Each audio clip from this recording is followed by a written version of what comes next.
Hello and good evening. I'm Heidi McCutcheon with the Shelton-Mason County Chamber of Commerce. Incorporated in 1922, the Shelton-Mason County Chamber is the oldest and largest business organization in Mason County. Today, we have nearly 400 business members and represent nearly 6,000 employees across Mason County. We are proud to partner with Mason Web TV, powered by Hood Canal Communications, as well as the North Mason Chamber, to bring you the 2020 Candidates Forum in Mason County. It's my pleasure today to introduce to you Marilyn, Strickland and Beth Doglio, candidates for the 10th Congressional District. Welcome, ladies. We'll begin with your introductory statements. You'll each have 2 minutes, and Beth, or Marilyn, we'll begin with you. All right, well, thank you very much to the Shelton-Mason Chamber for hosting this forum. My name is Marilyn Strickland, and I am here tonight because I would like to be the next member of Congress to represent the 10th District of Washington State. I am the former 2-term mayor of Tacoma. I'm the former CEO of the Seattle Metropolitan Chamber of Commerce. And what I've learned during the last decade is that communities are stronger and work better when business and government in all sectors can come together. And I take pride in the fact that I have proven leadership, especially during a crisis, because I served as mayor of Tacoma just coming out of the last recession. It's why we were able to pass the largest infrastructure package in the history of the city, which hadn't been passed in 40 years. It's why we were able to raise the minimum wage and pass paid sick leave. It's why we focused on our small business community, because we know that that is the backbone of every single economy. So as I look to the future and what we're facing today, it's a pandemic, it's an economic crisis, and we have social unrest in many communities because of racial injustice. I do believe that having local government experience is a lens that is much needed right now in Congress. But I also take pride in the fact that as a former chamber executive myself, I've learned a lot of things. Chambers of commerce represent small businesses. 80% are often members of chambers. We also know, however, that we have to make sure that the business climate allows businesses to succeed, to hire people, and to really work with every single sector to work on some of the biggest challenges that we face in all of our communities. I believe that my proven leadership in both the public and private sector, the ability to work with all people across all sectors and even across the aisle, really makes me the best suited for this particular position. I've also learned this. Every community's economic ecosystem is different. Tacoma is different than Olympia, than Tumwater, than Puyallup, than Shelton. But we do know that things are important to all of us. Tourism, the ability to have an economic ecosystem that works for all of us. And this is how we improve people's lives and make sure that all of us have a chance to thrive and be successful in every respective community. Thank you so much for the opportunity to be here today. Thank you, Marilyn. Beth, we'll hear from you now. You have 2 minutes for your introductory statement.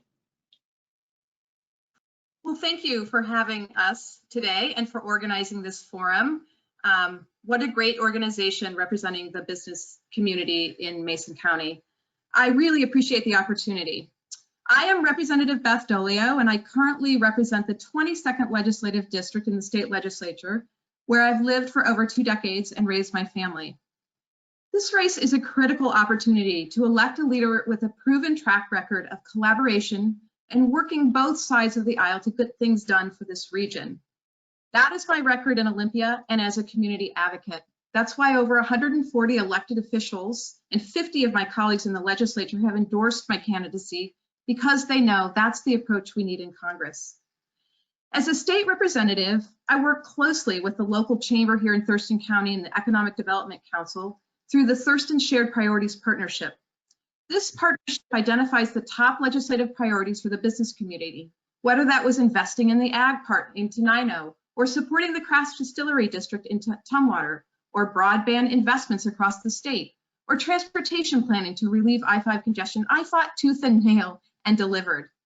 You know, when we shut down back in March to stop the spread of COVID-19, I worked with the partnership to ensure that the impacts to small businesses that they were seeing on the ground, like the childcare crisis, the inequities in broadband, the need to eliminate regulatory barriers for business survival, was clearly conveyed to the governor's office to help shape CARE's funding priorities. Now, touching on specifics to Mason County, As vice chair of the capital budget, I worked to ensure the state funding for the Shelton YMCA and personally inserted language into the capital budget that saved the Y more than $150,000. That's why the Y CEO, Kyle Cronk, has endorsed me, because together we're creative in leveraging dollars and in saving dollars. That's what you can expect from me as your member of Congress.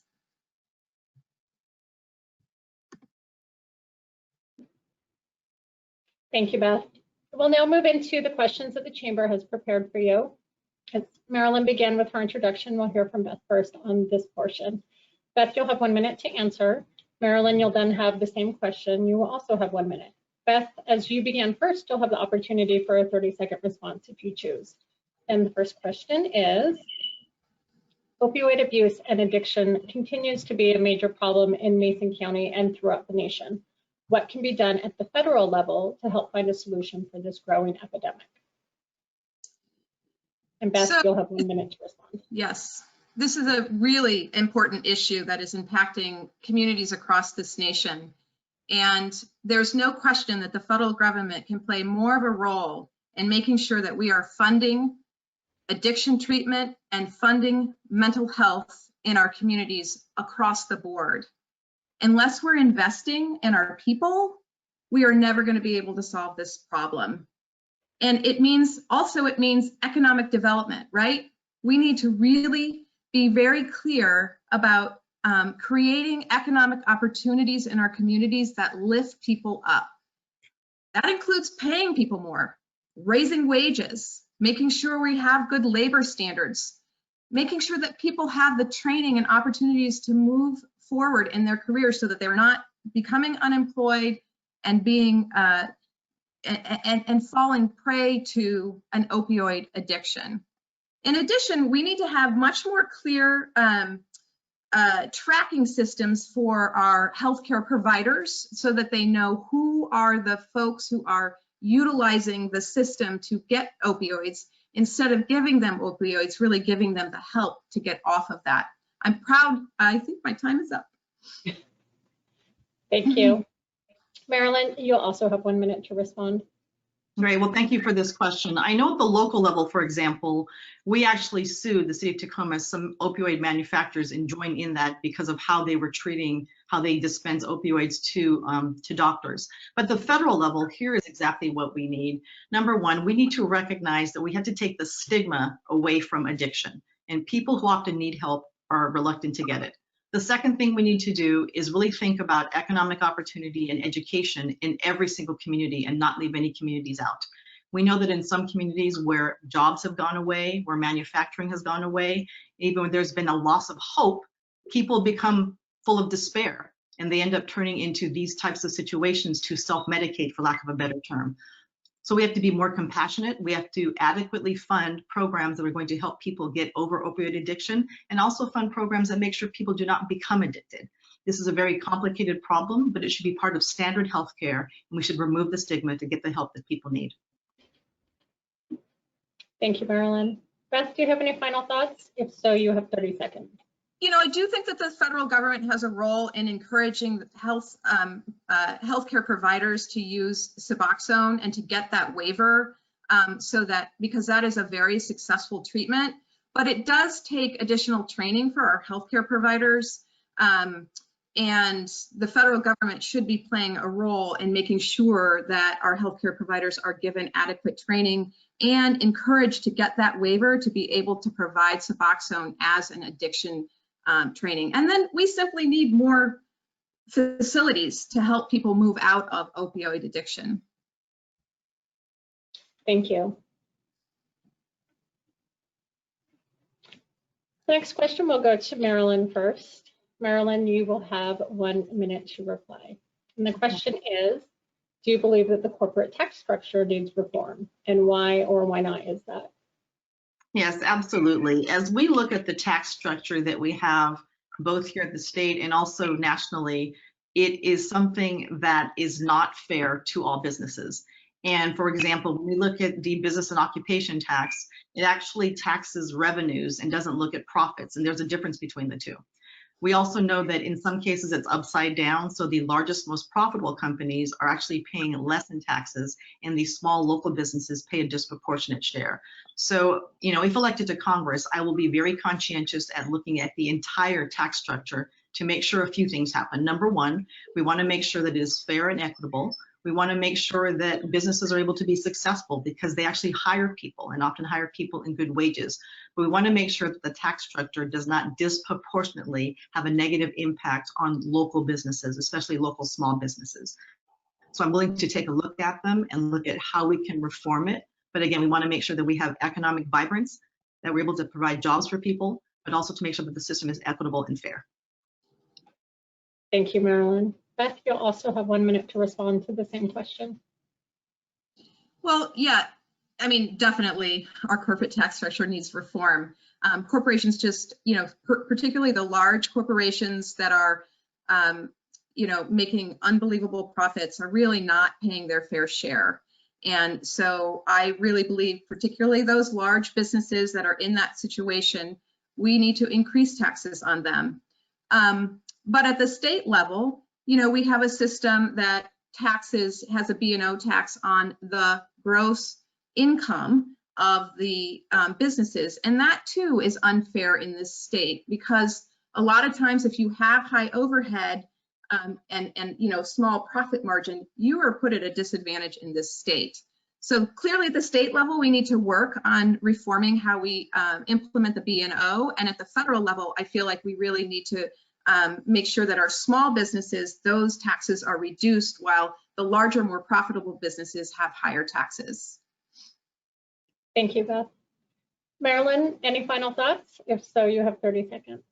Yeah, I mean, federal taxes are the most complicated, convoluted, large piece of legislation that exists, and they've been happening for years upon years. And so as we look at the needs that we have as a nation, all the things that we know we want to fund moving forward in the 21st century, we have to make sure that the tax structure is equitable, that it's fair, that allows businesses to succeed, and at the same time doesn't disproportionately hurt our small local businesses.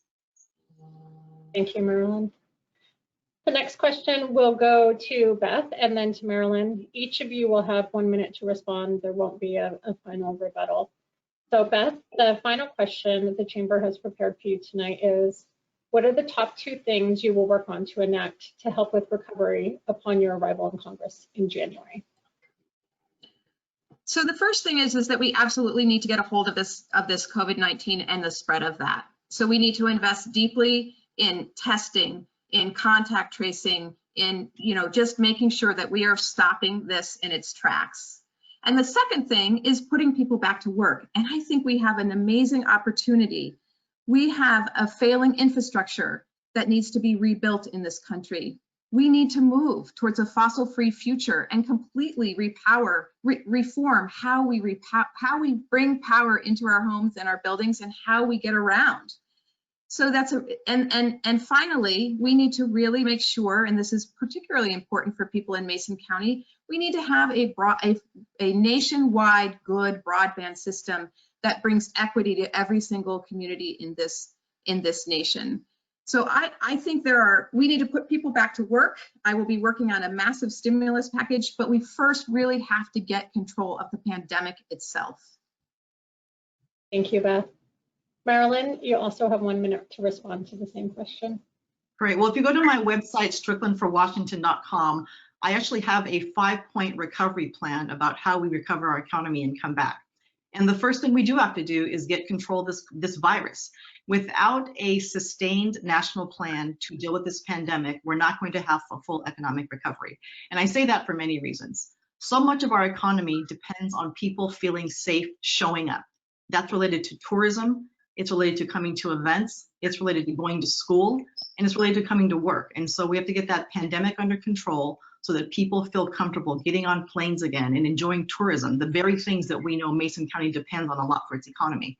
The other thing that's important too is really looking at how we put people back to work, investing in small businesses, rebuilding infrastructure for transportation, for utilities, for clean energy, and yes, for broadband.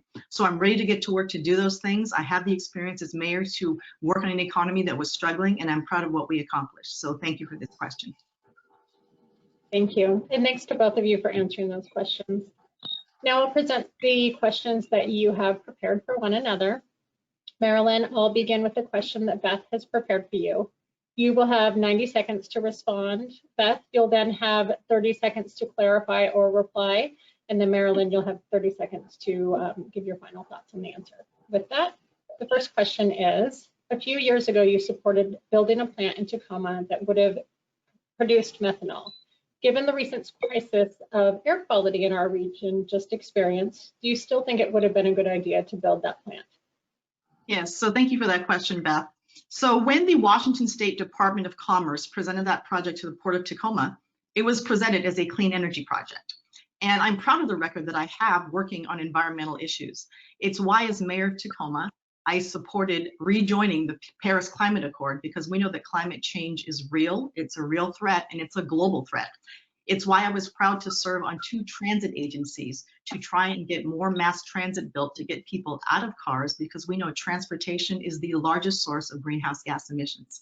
It's why we invested in solar and increased solar usage by 26% in the city of Tacoma, because we know that we have opportunities to have different forms of energy.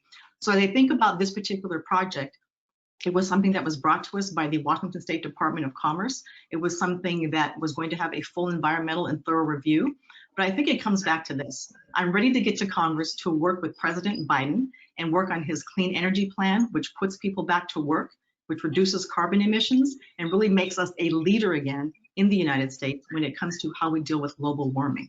These are important projects, and they deal with infrastructure, putting people back to work, doing it in a way that is just and equitable, so that we don't put people out of work and keep them from making a decent living and having good benefits for their families.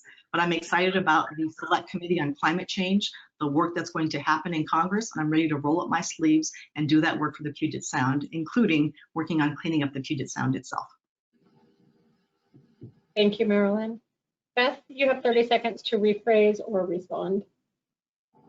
Well, this was the world's largest methanol plant that was proposed for Tacoma. And Mayor Strickland, at the time she was Mayor Strickland, came out and was very much in favor of that without really doing her homework about the air quality issues that the plant would bring to the community, without consulting with the tribes who were very much opposed to this. And the community really rose up, and over 16,000 people opposed this. And you know, she really wasn't listening to her community in this instance. Thank you, Beth. Marilyn, you'll also have 30 seconds for your final thoughts on it. Yes, absolutely. So, you know, as I said earlier, this project was brought to us by the Washington State Department of Commerce as a clean energy project. And it received a lot of attention because the Port Commission was working on it. I was supportive of it because it was a clean energy project. And the thing that didn't happen, unfortunately, is that the project didn't get a complete thorough vetting. And also, too, the people presenting it didn't do a good job presenting it. So the project was withdrawn from Tacoma. But I think that in any type of project, you follow the science, you do the complete vetting, and you give the regulatory agencies a chance to do the work. And that's what I was willing to do. Thank you, Marilyn. Beth, this question was prepared for you by Marilyn. Her first question is, at a recent candidate forum, you said that you would have probably voted against the recent coronavirus relief package passed by Congress. Why? So there's no question that what was in the HEROES package was absolutely vital, and it is just unconscionable that the Senate hasn't acted to pass a recovery package, a HEROES package like the House passed. It had so many good things in it, and on the whole, I supported it. There was a part of the bill that would have eliminated pensions, would have reduced pensions. And I feel like working people who are promised pensions and who work all of their lives knowing that they have, you know, a projected pension that they are supposed to receive at retirement, that they should earn that. And there was a part of the bill that addressed that and took those benefits away. And that was of a very big concern to me. But on the whole, all in all, lots of amazing things in that bill. And it's hard to say what I actually would have done. Thank you, Beth. Marilyn, you'll have 30 seconds to rephrase or respond. Yeah, I mean, I think that this really shows a contrast between me and my opponent because people need help and they need it now. And sometimes you're not going to get every single thing you want in a piece of legislation, but you have to look at the greater good. This was trillions of dollars to help cities, states, first responders, teachers, frontline responders, and families who desperately need help. And when there's an emergency, we sometimes can't look for perfect. We have to look for what's really good. And Beth just said this was a really good package. And so as we look at Marilyn. how we legislate moving forward, people need help. Thank you, Marilyn. Beth, you'll have 30 seconds for final thoughts. Yeah, it's really challenging to say what you would have done. I would have been in there working to change that, to make an amendment, to really push for changing that piece of it.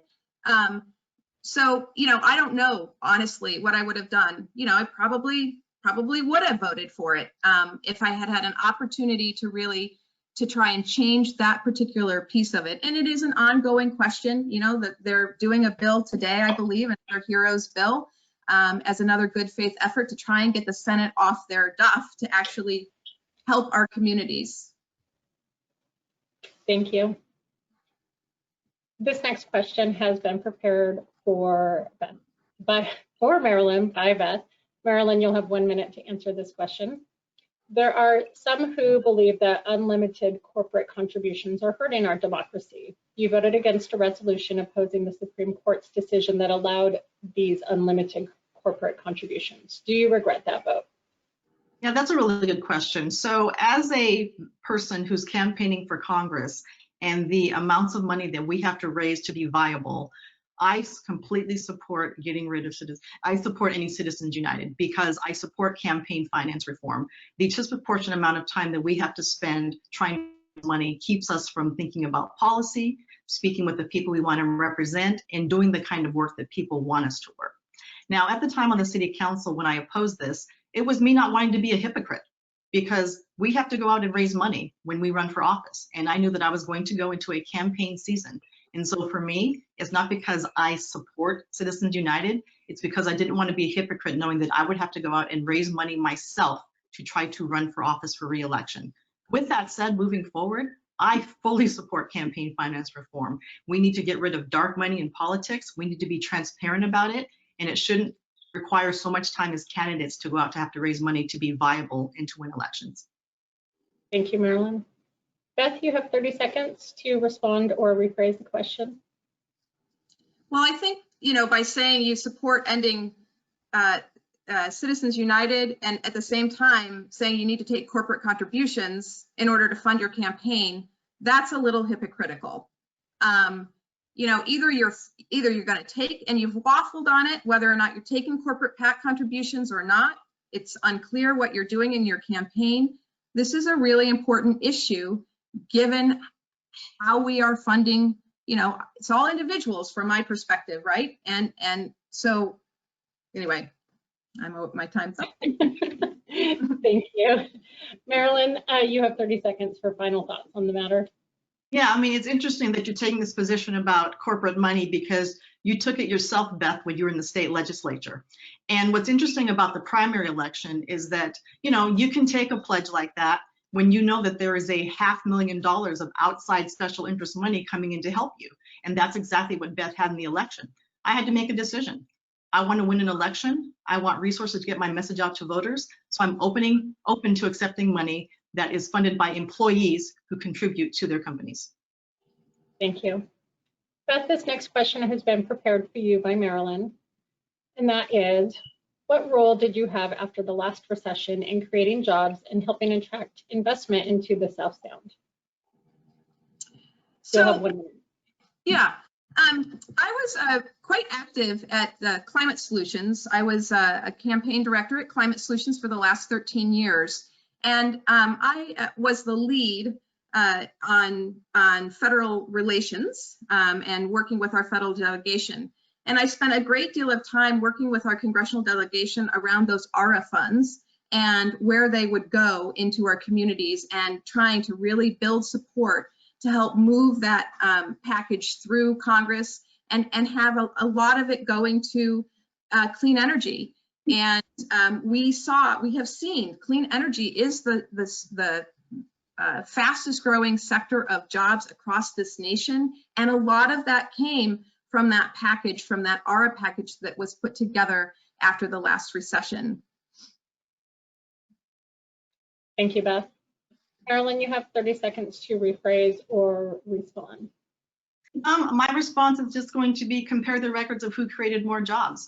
When I was at the city of Tacoma as mayor, we invested in infrastructure, in transportation. We opened a minority business development association, and I have spent my whole career fighting for jobs, opportunity, fairness, and economic security for all people. So I'm proud of my record of working with large groups of people to create jobs, cross-sector collaboration, working across the aisle. And at the end of the day, we want people to go to work in jobs that pay well and have economic security. That is really what we're striving for.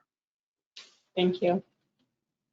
I think if you have my record as a state representative, I have moved $223 million into this community, Mason, Pierce, Thurston County, to do capital projects as the vice chair of the capital budget. I passed a bill that requires retrofits of our existing commercial buildings, $75 million to create jobs there to do those retrofits. A solar bill that provided incentives and created jobs across this country, across this state. Thank you. The next question is for Marilyn, created by Beth. And the question is, as mayor, you vocally opposed a $15 minimum wage. In light of current economic conditions, have your feelings changed on that issue? Marilyn, Well, thank you. All right, thank you for that question. So in 2015, Tacoma, like many cities outside of Seattle, and I remind folks, the 10th district is not Seattle and Tacoma is not Seattle. We were struggling to come out of this economic recession. And so when there was a conversation about raising the minimum wage, we presented an alternative. So there were two measures on the ballot. There was a $15 an hour minimum wage on the ballot and a $12 minimum wage on the ballot. That was the most inclusive. 70% of the voters in Tacoma chose the $12 option. And it was the most inclusive. It excluded no one. And for 2 years, the city of Tacoma had the highest minimum wage in the entire state. And we knew that the state of Washington was planning to put something on the ballot to increase the minimum wage. And it's interesting to me because what they chose to do was not $15 an hour. It was $13.50. So we made the right choice for our community because every economic ecosystem is different. It was good for workers, it was good for small businesses, and it was the highest minimum wage in the state of Washington for 2 years, and the voters agreed. Thank you, Marilyn. Beth? So, there's a national movement to increase the national minimum wage. It hasn't been increased in over 10 decades now, in over 10 years across this nation. And, Seattle had raised it, and it wasn't just Seattle. It was also SeaTac, who actually has the highest minimum wage along with Seattle now in this state. And Tacoma had an opportunity, raising the wage and being out there and figuring out how you could get the highest possible minimum wage in Tacoma. You had an opportunity to lift. Thank you, Beth. Marilyn, you'll have 30 seconds for the last.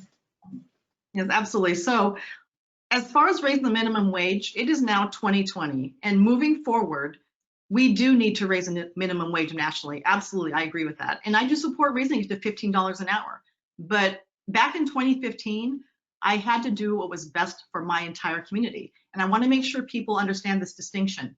There were two measures that voters chose from. They chose between a $15 an hour minimum wage and a $12 an hour minimum wage that took place in 2 years. The voters in Tacoma chose, 70% of them chose the $12 an hour option. Thank you, Marilyn. Beth, this next question has been prepared for you by Marilyn.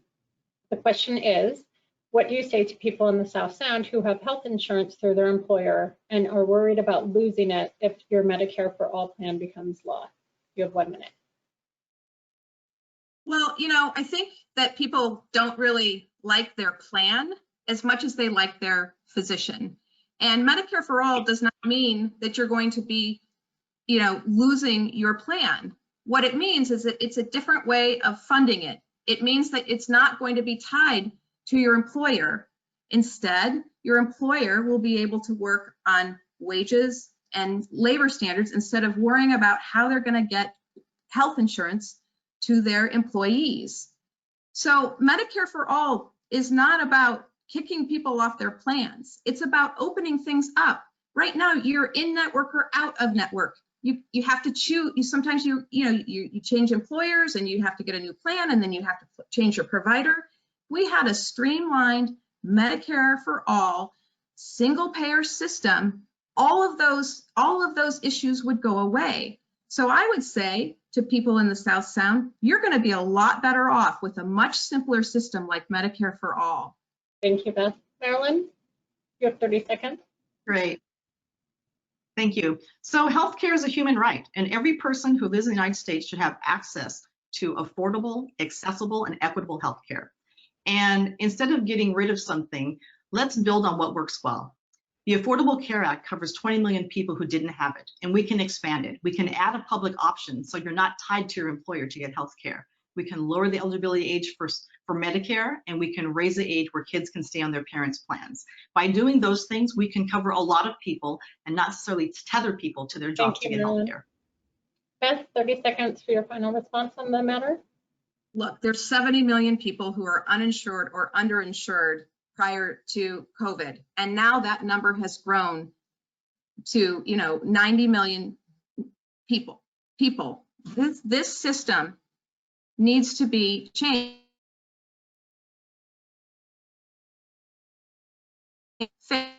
That an expanded Medicare for All system that covers vision, dental, and hearing, and also eliminates co-pays and deductibles is something that we can move forward. Every other single nation.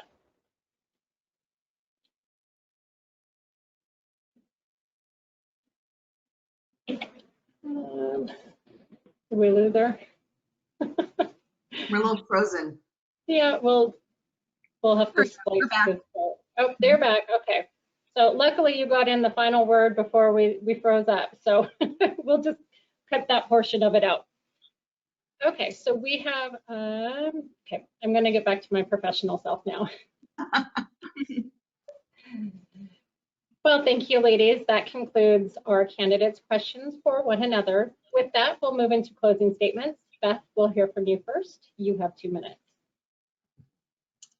Okay, great. Well, thank you so much. In my time as a legislator, I have helped drive, like I said, $223 million in investment to our region, including the new Shelton YMCA, expansion of transportation solutions, housing, and direct investment in Mason County broadband. Mason County wasn't in my district in the legislature, but it didn't stop me from fighting for improvements that help businesses and local families and which make our entire region stronger. I also have been a strong advocate for our environment, working over the years with Taylor Shellfish and earning the support of Camilchi Sea Farms here locally and the Squaxin Island tribe. Now I'm running for Congress to continue providing leadership our community can count on. Leadership that listens and acts when constituents come with challenges or new ideas, like I did with the Shelton Y. Leadership that recognizes small businesses deserve to be heard in Washington, D.C., not just the large ones. In Congress, I will fight for a bold new infrastructure package, including record investments in our local communities to strengthen our buildings, our transportation network, protect clean air and water, move to a fossil-free future, and create millions of jobs. I'll work on economic reforms that give local businesses a fair shot and make sure they have access to capital and a strong workforce. And I'll make sure that this COVID-19 recovery is equitable, that everyone's voice is heard, and that investments go where they are most needed. I'm not just talking about these things. My record proves I can and will do them. This election is a choice between local priorities and the status quo in Congress, which wasn't working for our community before and certainly isn't working now. Would love for you to visit my website, bethdoglio.com, to learn more about my campaign, my experience, and my priorities. And above all, you can trust that I will always listen to you. My door will be open because by working together, we can make real progress. So thank you again for putting this together, and please reach out with your questions, ideas, and experience. I always say I can only be as good of a public servant and legislator as my constituents help me be. And I want to be the best representative I can be for our entire community. Thank you, Beth. Marilyn, you have 2 minutes. Well, thank you for the opportunity to be here today and to host this forum. When I declared I was running for Congress back in December, my very first field trip was with the Mason County Shelton Chamber, and I met with some of the board members and executives just to find out what some of the challenges were. And as you look at different communities throughout the entire region, Mason County and Shelton have an incredible opportunity here. We know that there is a big tourism element. We know that there is a big shellfish element. We know that gaming is a big part of your economy. And we also know that there are local small businesses that need a better chance to thrive. The other thing that's incredibly important here too is workforce development. I heard that loudly and clearly. Having a workforce of the future to take some of these jobs where people are going to be retiring soon.